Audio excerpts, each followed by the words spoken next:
Bulletin లో breaking news చూస్తున్నాం. ఉచిత ప్రయాణానికి సంబంధించి చేసిన వ్యాఖ్యలపై కేటీఆర్ వివరణ ఇచ్చారు. అక్కా చెల్లెళ్లను కించపరిచే ఉద్దేశం తనకెప్పుడూ లేదన్నారు కేటీఆర్. పార్టీ సమావేశంలో యథాలాపంగా చేసిన వ్యాఖ్యల వల్ల మహిళా సోదరీమణులకు మనస్తాపం కలిగితే తన విచారాన్ని వ్యక్తం చేస్తున్నానంటూ వ్యాఖ్యానించారు కేటీఆర్. ఇక ఇదే అంశానికి సంబంధించి మరిన్ని అప్డేట్స్ ను మా ప్రతినిధి బ్రహ్మాజీ ఫోన్ ద్వారా అందిస్తారు. బ్రహ్మాజీ, చెప్పండి, కేటీఆర్ ఉచిత ప్రయాణానికి సంబంధించి చేసిన వ్యాఖ్యల వల్ల ఇప్పటికే కాంగ్రెస్ పార్టీ తీవ్రమైన ఆందోళన వ్యక్తం చేస్తోంది. దీనికి సంబంధించిన అప్డేట్స్ ఏ విధంగా ఉన్నాయి?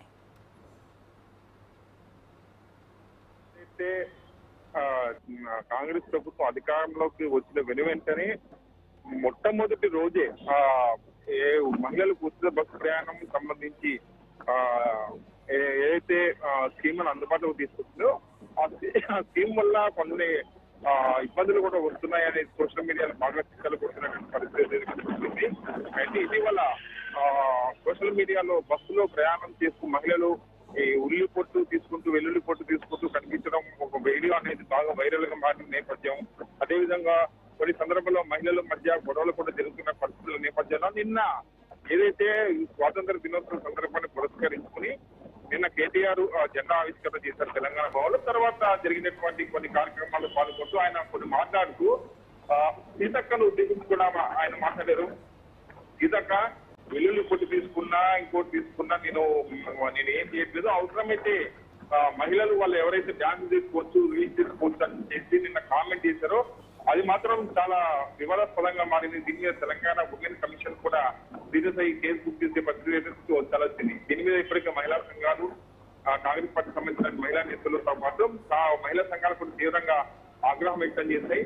ఒక ప్రభుత్వం ఏర్పాటు చేసినటువంటి స్కీమ్ మహిళల పట్ల ఏర్పాటు చేసినటువంటి స్కీమ్ మీద ఇంత విధంగా మహిళలను అవమానపరుస్తూ కేటీఆర్ మాట్లాడడం సరైనది కాదంటూ చాలా ఆగ్రహం వ్యక్తం కావడంతో దేన్ని నష్ట నివారణ చర్యలున్న వెనువెంటనే కేటీఆర్ కూడా క్షమాపణలు కోరుతూ ఒకవేళ మహిళలు కనుక ఈ విషయం పట్ల తను ఈ వ్యాఖ్యల పట్ల నొచ్చుకుంటే మాత్రం తాను క్షమాపణ కోరుతున్నాను. పొరపాట్లు ఇటువంటి వ్యాఖ్యలు వచ్చాయి, ఇంకోసారి ఇటువంటి రాకుండా జాగ్రత్త పడతాను కూడా ఆయన ట్వీట్ చేయడం జరిగింది. మొత్తం మీద మహిళల్లో ఉచిత బస్సు ప్రయాణం సంబంధించినటువంటి అంశం ఏదైతే ఉందో దాని మీద గత మొదటి నుంచి కూడా ప్రభుత్వం మీద ఇటు కేటీఆర్ తో పాటు బీఆర్ఎస్ పార్టీకి సంబంధించిన నేతలందరూ కూడా విమర్శలు చేస్తూనే వస్తున్నారు. ఒక మహిళా నేతలు తప్ప మిగతా వాళ్ళందరూ కూడా చేస్తున్నారు. సో ఈ పరిస్థితుల్లోనే బస్సులో డ్యాన్స్ చేసుకోవచ్చు మహిళలు కూడా, నాకేం అభ్యంతరం లేదని చెప్పి వ్యాఖ్యలు చేయడం వివాదాస్పదంగానే మారిన నేపథ్యంలోనే ఇప్పుడు కేటీఆర్ క్షమాపణలు కోరడం జరిగింది. రైట్, ఇప్పుడు మొత్తం తెలంగాణ రాష్ట్ర వ్యాప్తంగా కాంగ్రెస్ పార్టీ దీనిపై ఖచ్చితంగా రాస్తా రోకో చేయాలి, ఆందోళన చేపట్టాలి అని చెప్పి ఒక ఉద్యమం రూపంలో బయలుదేరుతున్నారు.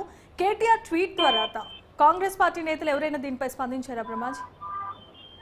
దీనిమా ఇప్పటి వరకు ఏదైతే కేటీఆర్ చేసినటువంటి వ్యాఖ్యలు వాటి మీద ఇప్పటికే మహిళా సంఘాలు కాంగ్రెస్ పార్టీ ఉమ్మడి మీకు కూడా స్పందించింది.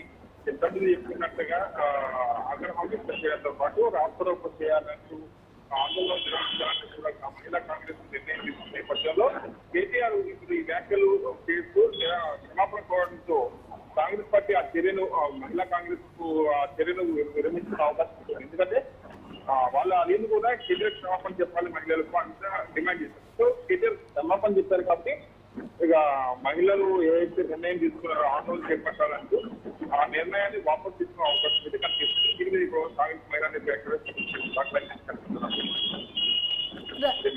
Right, thanks for the updates Brahmaji.